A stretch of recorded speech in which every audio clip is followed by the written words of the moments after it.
Yes, everybody, welcome back to the Talking Wolves podcast, here for a brand new podcast looking back at the dramatic draw away at Brighton on Saturday. My name is Dave as a party. Alongside me today, we've got Mr. Jordan Russell. Jord, how you keeping, mate? Yeah, I'm good, thanks. How are you, mate? Yeah, all good. It seems a little while since we've caught up. You've been on your travels again, have you? Or is it just timing with everything over the last few weeks? No, I think, I went to Dubai tonight, so I'm trying to think what game that was now. So I missed. Can't even think what podcast that'll be now, but that was the 2 podcasts ago. Mm-hmm. And then last week, I think it was just timings when it was, we're all busy, we're all working and whatever, and it's just trying to align diaries and whatnot. But no, I've missed it. I've been listening still, and finally get to come back on a pod to talk about us gaining our 2nd point of the season. Yeah, I mean, it hopefully soon it'll turn and be a lot better. But I mean, at least it's not another defeat. But yeah, if you didn't catch it last week, obviously we had Johnny Phillips on, which was a really good podcast. We appreciate the feedback as always. Matt unfortunately can't join us today because he's a little bit under the weather, and I do apologise about Matt's audio on the last podcast. I'm fairly certain we'll get that sorted out for the next one as well. Hopefully it wasn't too bad for you to listen to anyway. But Jord, like you just alluded to, the Brighton game, 2-2 draw in the end. I think at about 4:30 on Saturday, people would have been tearing their hair out, and after about 20 minutes, after that, Wolves turned things around. Crazy game of football. Main thing to talk about to start with, Jord, is the starting lineup. Jose Sarr, Sam Johnstone, that was the big discussion going into the weekend. Gary O'Neill sort of said that Johnstone was back in training, and then made another comment. He basically said he was clear in his mind who's the best goalkeeper to play in this match, which again made me think it's probably going to be Johnstone as well. But Sarr kept his place. Johnstone wasn't even in the squad. And then we saw Tommy Doyle come in for Andre as the only change to that lineup. What did you think about him originally? Well, he looked like a 5, but it was pretty much Aït-Nouri, floating a little bit higher up on the pitch as well. What did you think about those changes going into that game? Yeah, I think it's quite interesting, really, because I know I'd messaged in our chat that I'd heard that Johnson was due to start. And I think reading between the lines of something that I saw on Twitter earlier today, a guy called Ben Dinner retweeted that I follow. I think that Johnson actually travelled to the MX, and I think he was actually meant to start, or was planned to start, but then obviously couldn't pull through from his slight. It's like he's pulled a ductor, hasn't he, or something in his side. So that was interesting, and I was surprised that Sarr was starting, but injuries are injuries, and that's the way it is. Tommy Doyle coming in. I think Tommy Doyle's got to see himself as being really quite unlucky not to have had more game time really during this run, because let's be honest, we've been rancid at times and poor run of form, and I think he gives us something a little bit better, something a little bit different to Gomez or Lamina for sure, where I think he's a better player on the ball than those 2 guys are, and I think you saw that throughout the game. I think technically a very, very good footballer. I'm still not convinced about that lineup, and I'm still not convinced about the balance of it all. I think there's a lot of question marks still, and I think that actually, like say at 4:30, Gary O'Neill, not saying he was gone, but I think especially at 2, there might have been just shortly after that. Yeah, there'd been so much more pressure on him to actually than what was already heaping on there. And then, honestly, that point, I think, has gave him another 3-4 games. Whether he should have them or not, I think that's a debate probably for a bit later on in this podcast. But he got out of jail massively. And I'm still, like I say, going back to the starting lineup, I'm still not convinced, like, the balance is there. And I think it's all wrong. And I think that's probably shown from that first half performance, how poor it was, really. That, I just don't think he knows his best 11, and he's trying to shoehorn people in, and it's a massive, massive problem. I think the second half, which we will obviously talk about in a little bit more detail shortly, I think the second half would have given him some more things to consider, I think, as well. I mean, we'll quickly finish on the first half. Jord Sarr forced to make some good saves. I think it was... Is it Belieber, the central midfielder had a really sweet strike from the edge of the area, which was palmed away, and Sarr made another decent stop as well. But for the opening goal, which was frustrating because it was right on half time, and Wolves had defended fairly well, but once again a little bit like the Manchester City game, lacked anything really. going forward. I know obviously we'd scored and had the one clear-cut chance against City, but in that Brighton first half, there was so little urgency to get out, and play it forward. But unfortunately, the goal comes from a mistake from Sarr, who, had a great game last weekend against City, had a decent half so far against Brighton, and then the distribution, which has been one of the main concerns from a lot of fans. For what it's worth, I thought his distribution and kicking was okay last weekend against City, but to kick out of your hands and hit it, barely past the halfway line straight to one of their players is almost suicidal, Jord. And Danny Welbeck, who, I think is maybe slightly underrated, but been in fine form already this season. He does what he does best and puts it into the back of the net. Yeah, this is the thing. I've got a big problem with Sarr, and I've said for a while now, I think quite openly on this podcast, we need to upgrade on him. I think I've got nothing against him as a shot stopper. And he made some great saves last week against City. I mean, I wasn't on the pod last week, but yeah, he did, absolutely, completely agree with you. Made some fantastic saves, and I've never had any doubt out of his shot stopping ability. But goalkeeping in 2024 is a lot more than just being good with your hands. You've got to be good with your feet, and he is one of the worst I've seen. With a football at his feet, he doesn't know. He panics when he gets the ball to his feet. He doesn't know what he's doing. If you try and ask him to play out, he can't do it. He's really bad. And I tweeted out that he kicks a ball like it's made out of concrete. He does. Honestly, it's so bad. That a professional footballer of that level, Portuguese international goalkeeper, definitely gets called into a lot of the squads. I know he's only got one cap, I think, so far. To be that bad with your feet, you can't get away with it at this sort of level. And that goal kick is atrocious.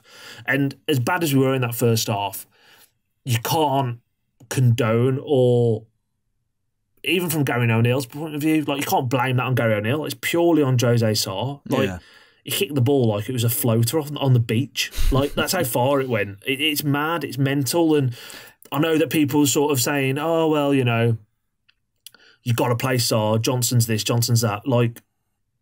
That's the reason why Sam Johnson was brought to this football club. And I'm not saying Johnson's the best player on the ball at his feet, but he's definitely better at the ball at his feet than Jose Sarr is. And I can guarantee you that next week, just Sam Johnson will be playing against Crystal Palace, because that's the reason why they brought him in. Yeah, I feel like if you could have a little bit of sympathy for Sarr, if that ball that he played, it was contested with another Wolves player and they'd lost the 50-50 and Brighton won the ball back that way. But there was no Wolves player anywhere near where that Brighton player picked that ball up. You just give them possession back like that, and obviously your defence is sort of out of shape, and they take advantage of that. And I said it quite weirdly on the review. Quite weirdly, I think it sounds almost daft. I think that goal may have saved Gary O'Neill a little bit, because I feel if you went into for half time at 0-0, he would have stuck with that same lineup and same style of play. And I think the fact that we went in at half time 1-0 down, it gave him a kick up the backside and thought, right, I've got to shake this up now, and which we did. And obviously I know we went 2-0 down, but in terms of creativity and us being on the ball, we looked a hell of a lot better. The substitutions at half time, Jord, we saw Totti, who was on a booking, come off. We saw Mario Lemina come off as well, which it seems a bit of a surprise, but although him being our captain, like we've said many times on the podcast, in terms of quality so far this season, is probably not been the Mario Lemina that we've known over the last 12 to 18 months, certainly. But Carlos Forbes and Pablo Sarabia getting a rare appearance on the pitch. But I tell you what, Jordan, in terms of creativity and the way that Wolves played on the ball, a lot of it was coming through Tommy Doyle and Pablo Sarabia, who are both technically very, very good footballers. And look, Andre, João Gomez, Mario Lemina, all great footballers, but all three of those seem to lack that sort of killer ball, don't they, or killer edge to find that sort of creative edge. And we certainly saw that, didn't we, throughout the second half, a little bit more, with Pablo on the pitch, and obviously Tommy Doyle having a bit more of a leading role as well. Yeah, for sure. And I'm a fan of Sarabia. Again, I've said it on here many times, and I think he gets a lot of unfair stick and flack because he's not that mobile, I guess, and he's not the biggest or whatever, but he actually tries to make things happen every time he gets the ball. And you can say he gives the ball away, but that's because he's trying to play through the lines and trying to play balls through the back, through the defence and whatever. So he's going to give the ball away more because he's taking more risks. I think with Tommy Doyle, like you said there, I think maybe it's that his upbringing at City. Every time he gets the ball, he looks to play it forwards. He doesn't waste a pass, but he doesn't also pass the ball for the sake of it, sideways or backwards or anything like that. And again, a big thing for me about why we came back into that game. And again, I'm a fan of Mario Lemina. I think, he was player of the season last year, wasn't he? I think. Been given the captain's armband. But if you're telling me, if I've got to name a Wolves 11, a balanced Wolves 11, where I think, right, I'm picking a team that's going to go out and win and playing people in the right positions, I don't think Mario Lemina gets in that 11. And I think that Gary O'Neill's made a massive rod for his back by making him captain, because I think it sort of makes him feel like he can't drop him. And again, I'm not advocating Lemina getting dropped or anything like that, but the fact he's brought Andre, and again, it's weird that Andre didn't start on the weekend because I think he's the best of the four, but comfortably as well. He's Brazil international for a reason. I feel like he almost feels like it's Lemina and one other. That's why you saw like Joe Gomez playing out right pretty much in that first half to try and, again, square peg and round holes. Comes into that. He's never been a right winger in a million years. And I think that Gary O'Neill's got to be brave, got to make some bold decisions. And I think that Sarabi's played himself into the team now in terms of we need someone like that, someone who's going to take risks and put us on the front foot. So you're going to have to probably change the setup again. And I think he likes the fact of Aitnery playing out left, because then you can drop into a 5 when you need to and 4 in transition and whatever as well. So I think it's 2 of 4 moving forward, and that 2 of 4 is you're playing Doyle, Lemina, Andre and Joe Gomez.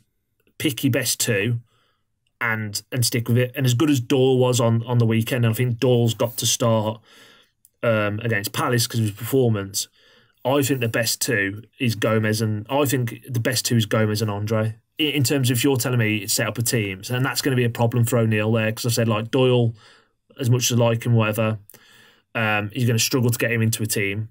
And then Lemina is your captain, so I feel like he'll feel obliged to get him in. But I think if he has got a calf strain, and I don't want Lemina to be injured for any serious amount of time, or even for a little bit of time, I think it actually might do Gary O'Neill a bit of a favour if he was out for a couple of weeks, because I think then he would have to make a decision then on picking 3 out of 2.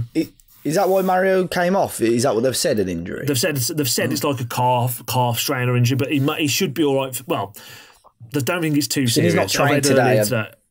I don't think he's trained today. But saying that, to be fair, I'm glad you've said that, because I was going to say it's interesting that João Gomes stayed on, and he was on for so long ahead of Andre as well. So I thought, in my mind, that sort of picks him as like the top of the midfield choice, really. But no, I agree. I think I said it on my reaction after the game, in terms of, I thought at times Doyle and Sarabia were maybe a little bit sloppy in possession, but someone had commented that, similar to what you've just said, and they take the risks, they try the killer balls, they try passes that you're not really necessarily going to see from Lemina, Gomez or Andre, which makes more sense. They may lose possession a couple more times, but I certainly think there's maybe a world where a 4-2-3-1 comes into play, and you sit Doyle next to one of the defensive midfielders and Sarabia in front of those 3, and then you play Cunha, Strand Larsen, and maybe another winger, or you could always, I don't know, you could play another midfielder in there maybe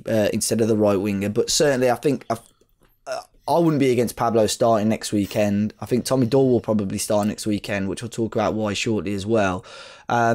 Unfortunately, Jord, we did see a double substitution, and it was for Carlos Forbes on Saturday. But I think it's for fairly decent reason. Hopefully he understands that. Obviously, he came on at half-time to try and, break through and create opportunities. And again, he looked quite bright and lively at times. Unfortunately, I think he did lose the ball for the Brighton goal, or gave away possession. But then he did come off right at the end of the game. But I think that was for Gary O'Neill to shore things up again. So I'm sure he understands. But Jord, I mean, going 2-0 down. Frustrating goal, really, because Wolves cheaply give away the possession. Tariq Lamptey, very quick, nippy player, almost drags a few players out, and Evan Ferguson with a really smart finish as well.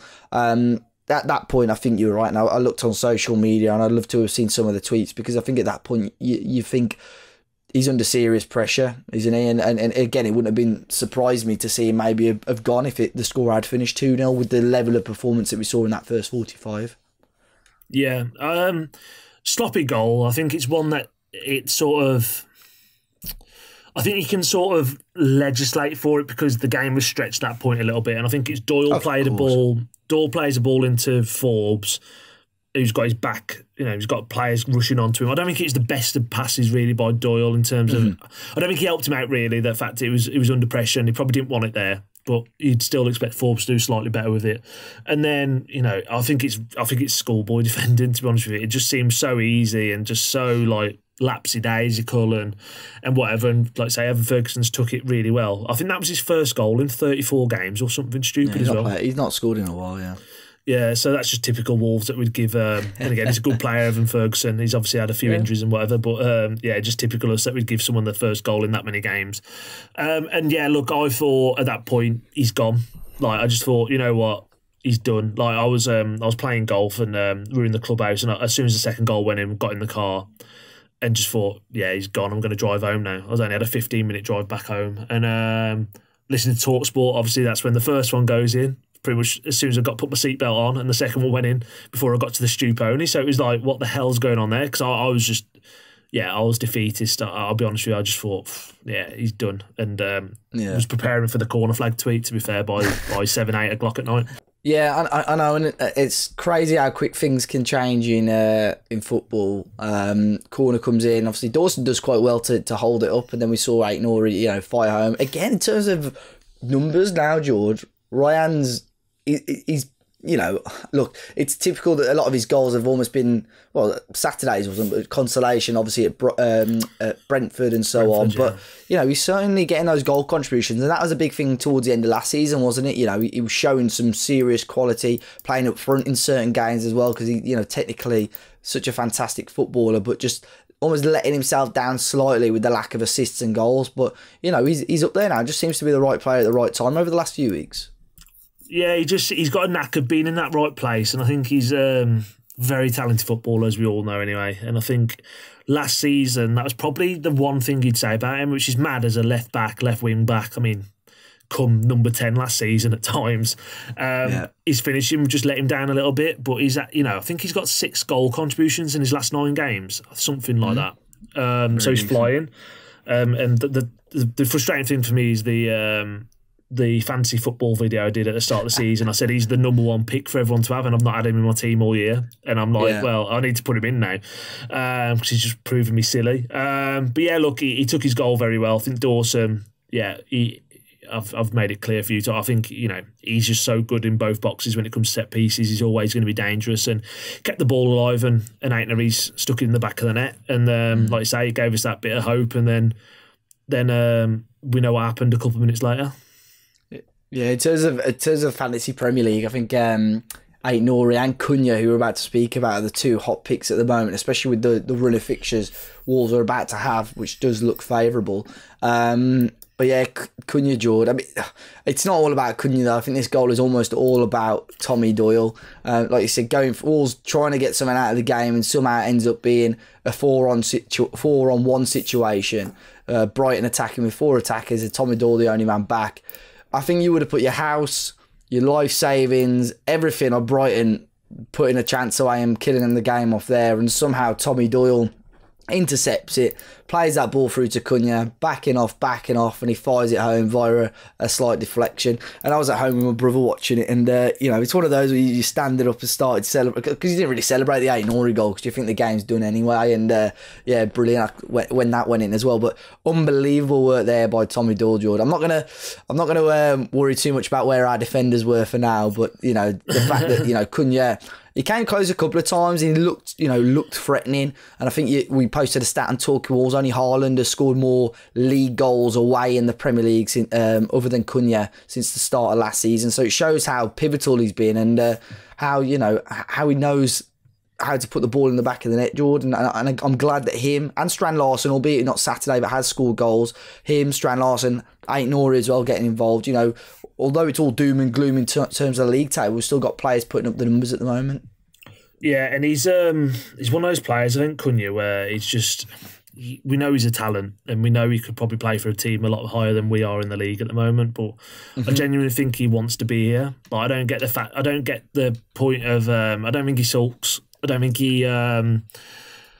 I don't think he throws his toys out of his pram that much. But yeah, look, it's fortunate with the goal in terms of the deflection and how it loops in over Verbruggen, goes in off the bar and whatever. That could quite easily go over the bar, could go back. It's just how it's landed for us, And we need, when you're down there, you need a little bit of luck to change your season and change the tide, and that could be at the moment. I think, like I say, the ball from Tommy Doyle was unbelievable, and the composure just one touch, whip it straight to Cunha's feet. I think that something that hasn't been spoken about too much is, again, Sarabia's overlapping run, which sort of takes the defender away as well, busting a gut to get there, to take I think it was Kadioglu at the time. I think it was, looking back at the replay, pulls Kadioglu away, allows Cunha that space then to actually have the shot. And like I say, it's gone in, and the away end's gone mental. And it's not been very many times recently where I've said I wish I was there at a Wolves game, but I do wish I was there for that moment, because it'd have been one of those moments that we haven't had in a long time. So massive respect and everything to those travelling fans, because there's been a lot of misery recently, and glad that they get a moment like that to celebrate. Yeah, I think Kadioglu had been subbed off at that point. I'm trying to think who it was. I'm not sure who would have been. It was whoever the left back was at the time, or whoever was there. Sarabi's run definitely dragged him anyway. Yeah. It reminded me, probably not as good as Jord, but remember Rooney for DC United when he worked his way back? No, I thought exactly the same challenge thing. And then pinged it back forward. Yeah, it reminded me a little bit of that, but no, brilliant. And, I thought we could have gone for the kill, I thought, come on, let's get a third now, But I think Gary had different ideas. I think the situation they were in, you saw slightly more defensive substitutions as well. But, great win. And like you said, Jord, people are going to say it papers over the cracks. Yes, it does slightly. I don't think you can, the first half performance wasn't good, but the changes that Gary O'Neill had made were a lot more positive, and we saw a much more positive second half from Wolves. And although we conceded the second, in terms of creativity, in terms of chance creation, it seemed to be a little bit better. And we go in now to such a crucial point of the season, I think, Jord, because this is the period now. It seems like we've had to wait and wait and wait for it, but this is the period now where everyone had earmarked at the start of the season, this is the bunch of games that Wolves have got to win. So if I quickly read out the games between now and Christmas for Wolves, on paper, of course, there's some good teams in there that are playing well, but on paper, these games are matches that Wolves should and could get points out of. Palace at home, Southampton at home. The next two, which I think will make or break Gary O'Neill's career at Wolves. I think he has to get a minimum of 4 points, which I'll ask you in a second, Jord. For me, a minimum of 4 points, otherwise he's in trouble. We then play, after the international break, Fulham away, Bournemouth at home, Everton away, West Ham away, Ipswich at home, Leicester away. All of those games before Christmas, all of those teams, I would say at the start of the season, are beatable, and Wolves have got every chance of competing against. Of course, the likes of Fulham are doing quite well, but I certainly think Wolves can, be a danger to these teams, and we could be going into Christmas, Jord, on the back of 6 or 8 wins on the bounce, which ain't going to happen, obviously. But ultimately, I think the next two, Jord, are massive, aren't they? Palace at home, who have just beat Spurs yesterday, but then Southampton at home again, who are also winless. He's got to get, I think, a minimum of 4 points from those games. Minimum. Yeah, we do, but it doesn't help that Palace won at the weekend. And I know it's a long season and the table, will change a lot. But if Palace beat us on Saturday with 7 points adrift, I think he has to go if he loses on Saturday. I do as well.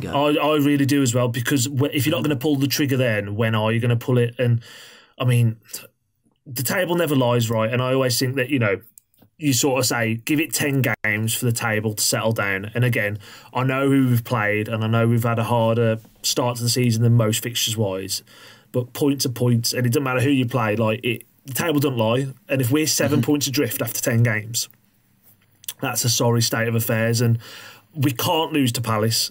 It is must win, but I think it's more important to must not lose than must win, because we can't let it get to 7.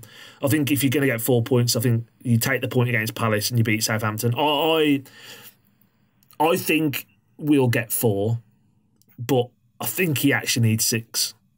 I think he needs 6. I think out of the 4, if you could, I think, yeah, I agree, because I think even if we beat Palace Saturday, they're still ahead of us in the league table, and we're not out the drop zone. Really, 6 would do the world of good, and going into that international break, more than likely outside of the drop zone would be a huge sigh of relief for Wolves fans going into what is, again, a favourable run of fixtures. But I think I'll be intrigued on Saturday, Jord, about the sort of atmosphere. I think it'd be quite nervy. It's a late kickoff as well. So it'd be quite an interesting spectacle for those watching. I'd assume it's on TV as well. Yeah, it's on Sky, yeah. Yeah, I've not caught the highlights of Palace. I don't know, the circumstances of their win, but they're certainly, a good side. But those fixtures there, Jord, I mean, you look at them between now and Christmas, it is a run where Gary O'Neill, if he's still the head coach, of course, you've got to take full advantage of. And, I think if you're going into Christmas, he's still bottom, in the bottom three, and he's still in their job, then I don't know what to say. But ultimately, on the flip side of that, we could be talking on the podcast after the Leicester game, Christmas Eve or whatever, and we could be 13th, 14th in the Premier League. It's one of those, isn't it? Yeah, of course it is. But he's made a rod for his own back with some of the comments he's made. And again, stupid comments for me earlier on this season about, we're not the favourites with the bookies. We weren't meant to win, blah, blah, blah. Well, you're probably going to be favourites home to Palace. You're definitely going to be favourites home to Southampton. So we need 6 points. I think out of those, I think he said 8 games there, really. He needs 5 wins. And again, these teams that you're talking about, your Fulhams, Everton, good. I know we always seem to have a good record at Goodison, tough place to go. West Ham, we haven't got a great record there. No, they've just beat Man United. I think they've got some good players there. It's not given you're going to go and beat these teams at all. I mean, Southampton only lost 1-0 to Man City at the Etihad on Saturday as well. So they're not easy games by any stretch of the imagination, but we've now put the pressure on us.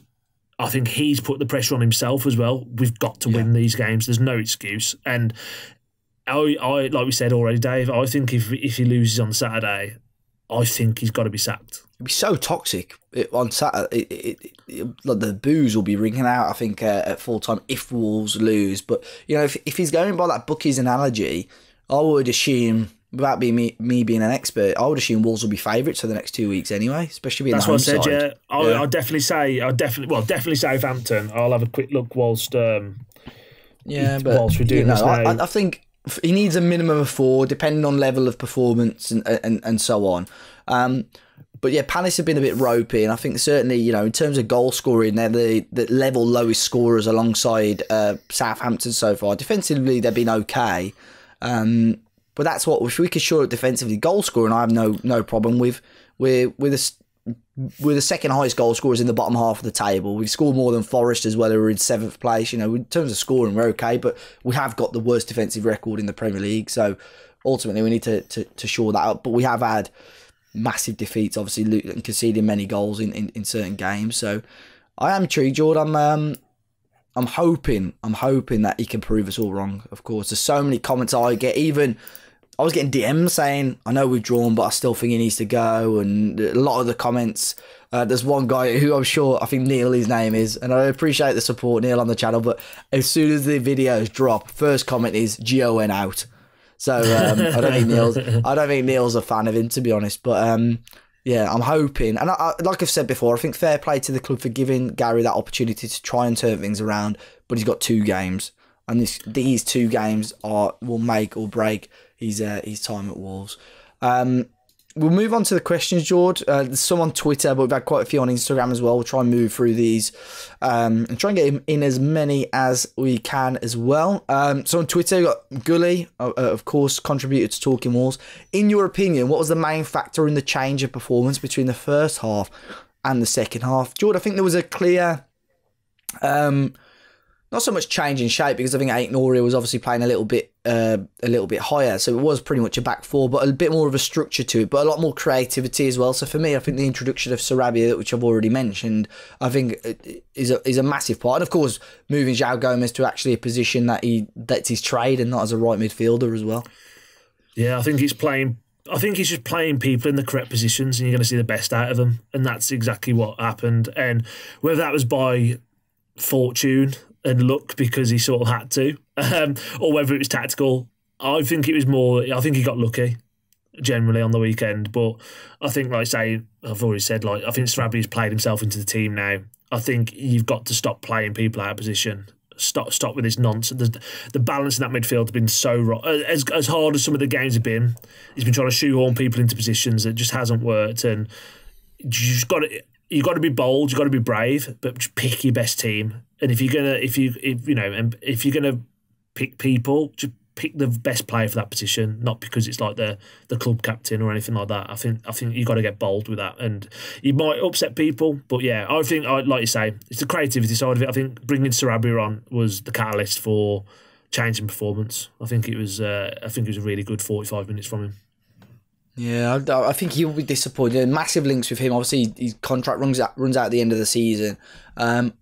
I don't think Wolves will renew it as of right now, to be honest. Obviously, things may change if he has, a fantastic couple of months, but I don't think Wolves will renew it, and he may well be moved on in January. That's maybe why Gary O'Neill hadn't given him the game time, to be fair. But we'll wait and see. And sort of going on to the next question, nothing but Neto on Twitter. Does Sarabia only come alive this time of year? 2 seasons in a row now. He can't get a kick all season, only to come on and help us salvage a match. Of course, happened a couple of times last season. Jord, Spurs at home being one of the most notable ones. But you do have that sometimes with football players, don't they? It's like certain players, either start the season really well or have a really quiet start and then come into the season. And we are sort of seeing that with Pablo a little bit now, aren't we? Well, I think it was the same last season. I think Gary O'Neill got to a point where he ran out of ideas a little bit, and Sarabia saved his arse. That Tottenham game, I think injuries as well helped Sarabia come in to the team. Yeah, of course, it did last year because Neto got injured, then Cunha got in. No, not Cunha. Hwang got injured, didn't he? Then it was Cunha. But that was, I think he sort of got lucky that he almost got forced into Sarabia signed playing, and he obviously rescued the 3 points against Spurs last season with a goal and an assist. But then, it was needs must. He needed more creativity, put him on the pitch, and he got away with it, I guess, in that sort of sense. I mean, he did start Sarabia in the Carabao Cup defeat at Brighton and hooked him off early, didn't he? And Sarabia didn't react too well to that, and I think that's probably why we haven't seen him off the bench, because of his reaction. But he's going to, if I'm Pablo Sarabia, Spanish international, gone to European Championships and whatever, and I can't get in this Wolves team, I'd be kicking and screaming and throwing my toys out the pram as well, to be honest with you. Yeah. So I think you're right, right to. No, it's true. As a football on Twitter, interesting one, a player that we've not mentioned today, Jord, Santiago Bueno. Is he currently the best centre-back at Wolves? Had another very solid performance on Saturday. I've seen a lot of plaudits for him. Had quite a productive international break as well. I think although Uruguay didn't have 2 positive results last international break, he still got a lot of praise for his performances as well. And I'm sort of glad he's finally breaking into the team, Jord, because he had to be very, very patient last year. Big rumours that he'd be moved on in the summer, maybe out on loan. But he's had his chance coming, and so far he looks okay. I think his composure on the ball and his ability on the ball can sometimes help as well, Jord. I've always liked him. I think people had an assumption of him because he didn't have a great game away at Ipswich in the Carabao Cup last year, and everyone was like, he ain't very good. And people just can't seem to be flexible with their opinion. And it's like they've already made their mind up, he's shit, he's wank, he's this, whatever. And I mean, again, I wasn't on the pod last week, but his ball to Semedo for the Wolves goal was class. Like the composure and everything, really, really good. I thought he played against Man City extremely well. And again, the weekend, I thought he was very good. I think when it comes down to actually out-and-out defending, I do think Dawson's our best defender in terms of just physically imposing and whatever. Obviously, he's not that mobile or all that. But I think Bueno is a very, very good defender. And I said at the start of the season, if you're playing a back 4, it would be I'd have Mosquera and Bueno as my back 2. I would have had that rather than Totti. And for whatever reason, O'Neill just doesn't fancy him that much, or did. And again, I think he's got a bit lucky due to injury and suspension and whatever else that Bueno's coming to the team and reverting back to. I think it's his place to lose now. I think he's been that good. Again, he did. I think O'Neill even openly admitted he wanted to loan him out. He said he was going to go out on loan if he could get another centre-half out. And again, so it's just O'Neill just doesn't fancy him. But I think he's played himself now into the team. And I think he's ahead of Totti in the pecking order, if you ask me, personally.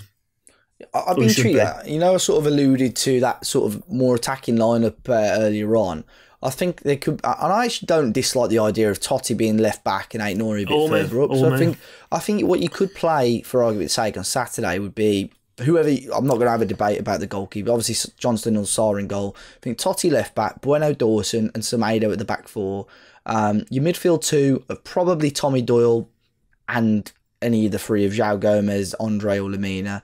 And then Strand Larson obviously up front, and then you Aït-Nouri on the left, and Sarabia sort of floating in from the right with Cunha through the middle, yeah. So I sort of like that, because Cunha basically gets given that free role, sort of you run wherever you can, and obviously as long as you keep some sort of balance to it, keep Aït-Nouri on the left and Sarabia on the right, I think you got a nice little bit of balance here. Maybe lacking a little bit of explosive pace down the wings, but I think certainly the likes of Aït-Nouri and even Semedo overlapping as well, you have got that quality going forward. But I'd be intrigued to see something like that potentially. Yeah. Sure. You're right. Yeah, Santiago Bueno with the getting some plaudits, which is good. Amar's music show. It's been a while, I think, since he had a question on here. What's the one biggest factor that is stopping Wolves from progressing as a club? Most, including himself, would probably say Fosun. But is it too easy to blame them? They've actually made some decent signings recently. So is it down to Fosun, Gary O'Neill, players not performing, or is it something else? Oops. I do think it's Fosun, in a way of, I think I've said it before, and I think you need to spend a net £100 million every year to stand still in the Premier League, or close to. And they have stopped wanting to put the money in the back pocket. For whatever reason, look, I think they've wasted money in the past. We've had that debate so many times. We don't need to go over that again. I do think it's a factor of Fosun sort of hamstringing themselves and want the club to be self-sufficient. Yeah. I also think that Gary O'Neill has made some very peculiar choices at times this season. I do again think that Fosun haven't helped him. It's probably a mix of everything, mate, to be honest with you. And I think... Yeah, I agree. I think there's a massive thing at the moment. I think confidence is a big thing, and that goes from the top down. Confidence from Fosun in how much they want to spend and invest in this team. Confidence of Gary O'Neill, like, I think he just... I don't know. I just don't think he's not what he seemed to be last year at times. I think in confidence in the team, I think we've won one league game in 7 months. That's crazy, isn't it? You get used to losing. It's a horrible habit, but it defeats his mentality throughout the club might be a big thing. And I hate it. It stinks. We need to change it. But I think that, yes, Fosun could have spent more money, but it's been relegation form since March. Yeah, our record since the end of last season has been awful. And like, I think Burnley have got more points than us. Yeah, they haven't been in the Premier League for 3 months. Yeah, and that's the thing, right? I think, you can sort of say, well, we've played some difficult teams and, it'll turn around. Will it turn around? Like, I genuinely think, and again, I don't want to seem like I'm being defeatist on this podcast or anything, and I want us to be successful as we possibly can. I think Palace come and beat us at Molineux on Saturday. They've got the quality to, but I mean, I think we can go toe to toe with them. We've always been able to go toe for toe with them. There's a lot of Premier League teams I think Wolves can go toe to toe with, but for whatever reason, it's just stupid mistakes or lack of ruthlessness sometimes in front of goal. Yeah. I think with the team, my concern is their win. But saying that, I think it gives them a confidence boost massively. But we can have that confidence boost. I think it's 2 late goals. I think a massive sigh of relief in the changing room. I think there's a lot of people saying I think that shows they are still playing for the manager to a degree. So I think both teams are going into it with that little bit of confidence, hopefully. You just got to hope that, if the fans are on side and we can, get 3 points, it'd be massive. When you put it, I think we've almost got used to the fact that we're going to go and have a negative result, or we're going to go and not have a win. It would be absolutely massive if we can win on Saturday. And that can really hopefully start a domino effect of Wolves getting some positive results as well. I've got we'll move on to Instagram for the questions, Jord. This is actually one of the reps from work who I don't know how he's managed to find Talking Wolves, but he's a Man U fan. He goes, if the worst happens and Gary O'Neill goes, would you take Erik ten Hag? Well, he's out of job now, isn't he? So, would you take Erik ten Hag? It's weird. I think that Erik ten Hag, it could well be a bit of an Unai Emery situation where with Arsenal, everyone was like, he didn't do a good job at Arsenal and all that sort of stuff. and it was probably just he was in Wenger's shadow, and I mean he's pound for pound he's manager of the season. He's been the best manager in the Premier League since he's come to the Premier League. I think pound for pound since he's been here for sure. Yeah, by a long distance. Ten Hag then. I was like, not Ten Hag. Like Ten Hag, like I still remember that Ajax team. I'm talking like I mean, it was only like 4 or 5 years ago, but that Ajax team he had going in Champions League and they went and battered Juve and battered Real Madrid and. Like, there's obviously something there. I think he's made some real poor signings at United and spent a lot of money bringing in his own players from like who he had at Ajax and whatever, and just haven't worked out for him. Am I in a position where, I don't know, I mean, resume, you probably would have to say you would take Ten Hag, and that's a bit weird. I think if he was managing, say, for argument's sake, try and think of Atletico Madrid for argument's sake, and struggled and got sacked, Wolves fans would take him in a heartbeat if he was linked with Wolves. I think it's because it's a bit closer. It's a bit closer to home. You know what I mean? I think that's probably the concern that people will have. Man United's been a laughing stock since Fergie's left. Let's be honest with you. Yeah, it's a poison chalice. It's batshit crazy, and I think he hasn't helped himself again at times with some of the signings he's made. I think he's wasted a lot of money, but there's obviously clearly a manager in there because he did a great job at Ajax. Yeah, there's probably people at home screaming at their laptop or in their car saying, what are they on about? But another one, and it was funny because he made a comment, Jose Mourinho, that's from Matty Deegan. What do you think Mourinho could bring to Wolves? But again, I think it would be great for about 18 months, then I think we'd all end up hating the bloke. But he made a comment, if anyone was aware, after the Europa League last week, and basically said that if there's a team at the bottom of the Premier League that needs him, just, because he doesn't want to compete in European football anymore, which would go hand in hand with what Jeff Shee's aspirations were, according to his column. But I've always had this thing with Mourinho. I think it stems back from when Spurs did the Amazon documentary, and he's almost so complimentary of Wolves. And I thought, like, he's trying to stay in our good books. I think obviously we had Nuno and stuff at the time, but Mourinho, I think you have to take as well. And again, there's probably a portion of people listening to this that, and I know it sounds like we're in cuckoo land at the moment, but, would you have Mourinho, Jord? I think you got to, haven't you? I'd take Mourinho in a heartbeat. Yeah. Like, I'd just siege mentality. Everyone hates us, all that sort of stuff. Bring it in. Like, I don't care. Like, I'd love it. I'd love it. I mean, it's not happening, but I'd love it. Yeah. People are going to probably be turning off the podcast now and mean on Instagram. Do you think loaning Connor Cody for the rest of the season would be a good idea? And playing where exactly? Yeah, where's he going to play? I think if he switched to a back five, well, I was going to say maybe he can't even get a kick for Leicester, can he? It's gone. It's gone, mate. It's gone. Like, no, I'm not saying starting, but I was saying that would be the only way. There is a place for him. I think if we get relegated, I wouldn't be surprised if he come back.